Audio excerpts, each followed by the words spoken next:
Proposal तो यहाँ तक आए हैं कि नीतीश जी प्रधानमंत्री हो जाएं। और जिस तरह का व्यवहार हमारे नेता के साथ, हमारी पार्टी के साथ हुआ, उसी का नतीजा है कि हम इंडी गठबंधन से बाहर आए। एक तरफ जहां मोदी सरकार 3.0 का कैबिनेट कैसा दिखेगा इसकी तैयारियां चल रही हैं, वहीं दूसरी तरफ क्या इंडिया अलायंस से सरकार बनाने की कवायद अंदर खाने कहीं चल रही है, ये चर्चा चल रही है। इसी बीच हमारे साथ हैं केसी त्यागी, जेडीयू के वरिष्ठ नेता। सर, इंडिया ब्लॉक से दोबारा दरवाजे पे कोई नॉक नॉक की आवाज आ रही है? ने हमारी पार्टी ने, हमारे नेता नीतीश कुमार ने फाइनली बिग नो कह दिया है ऐसे किसी भी प्रपोजल को। प्रपोजल तो यहाँ तक आए हैं कि नीतीश जी प्रधानमंत्री हो जाएं। और प्रपोजल उन लोगों की तरफ से आ रहे हैं जिन लोगों ने नीतीश कुमार जी को इंडी गठबंधन का संयोजक बनाने से भी इनकार कर दिया था। हम इसके जन्मदाता थे। हमने कांग्रेस पार्टी की पॉलिटिकल अनटचेबिलिटी खत्म की। अखिलेश यादव, केजरीवाल जी, ममता बनर्जी ये कांग्रेस के साथ मंच शेयर करने को तैयार नहीं थे। और जिस तरह का व्यवहार हमारे नेता के साथ, हमारी पार्टी के साथ हुआ, उसी का नतीजा है कि हम इंडी गठबंधन से बाहर आए, एनडीए ज्वाइन किया। और इतिहास गवाह है कि उस दिन से ही फिजा बननी शुरू हो गई। सर, आप एक बड़ी बात करें, प्रधानमंत्री का पद जदयू को ऑफर, नीतीश कुमार जी को ऑफर किया गया है। कौन लोग, कहां से ये ऑफर आ रहा है? नहीं, वो नाम बताना ठीक नहीं रहता है राजनीति में, लेकिन मैं बहुत जिम्मेदारी से आपके चैनल पे कहना चाहता हूं कि इस तरह का प्रपोजल दिया गया था। और कई शीर्षस्थ नेता भी सीधे नीतीश कुमार जी से भी वार्ता करना चाहते थे, लेकिन पार्टी ने तय किया है कि पीछे झांकने का प्रश्न ही पैदा नहीं होता।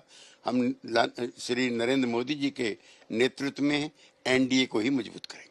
ठीक है सर, तो मतलब नीतीश कुमार जी ने सिरे से खारिज कर दिया, जदयू ने खारिज कर दिया है। लेकिन सर, सवाल अब ये भी उठ रहा है कि जो नया मंत्रिमंडल होगा उसमें बिहार का रिप्रेजेंटेशन कैसा होगा, और खासतौर पे जदयू का, क्योंकि आपकी जो स्ट्राइक रेट रही है बिहार में वो बहुत ही शानदार रही है इस बार। नहीं, हमें तो यही प्रसन्नता है कि जिन्होंने चुनाव के दौरान, चुनाव से पहले नीतीश कुमार को भी रिटर्न ऑफ कर दिया था और जेडी को भी, यू को भी रिटर्न ऑफ कर दिया था, आज हमारे नेता का भी सम्मान रेस्टोर हुआ है और पार्टी के कार्यकर्ताओं की भी क्रेडिबिलिटी बनी है।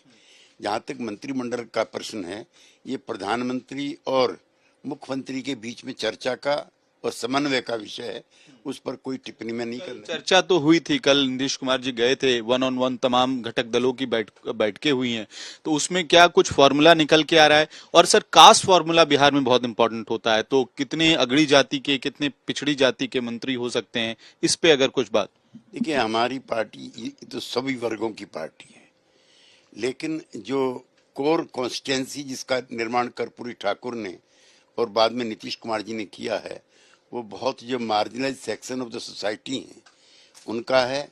उनका सही प्रतिनिधित्व मिले, ये जनता दल यू की जरूरी इच्छा और अभिलाषा है। और हमें उम्मीद है कि उन वर्गों का फेयर रिप्रेजेंटेशन मिलेगा जो पिछली लोकसभा के दौरान जब हम प्रोपोर्शनल रिप्रेजेंटेशन मांग रहे थे तो उस समय ये काम नहीं हो पाया था। बैकवर्ड क्लासेस से जो एमपी चुन के आए हैं उनकी कैबिनेट में जाने की संभावनाएं जो हैं बेहतर इस बार रहेंगी। बिल्कुल रहेगी। हमसे बात करने के लिए बहुत बहुत धन्यवाद। तो एक बड़ी बात इस वक्त जदयू कर रही है, बड़ा दावा कि नीतीश कुमार को प्रधानमंत्री पद तक का ऑफर दिया गया था इंडिया ब्लॉक के द्वारा, लेकिन जदयू ने, नीतीश कुमार ने उस प्रपोजल को खारिज कर दिया है। अब सारी नजरें इस बात पे हैं कि आखिरकार बिहार से किस तरह का रिप्रेजेंटेशन, जदयू का किस तरह का रिप्रेजेंटेशन होगा मोदी सरकार 3.0 में।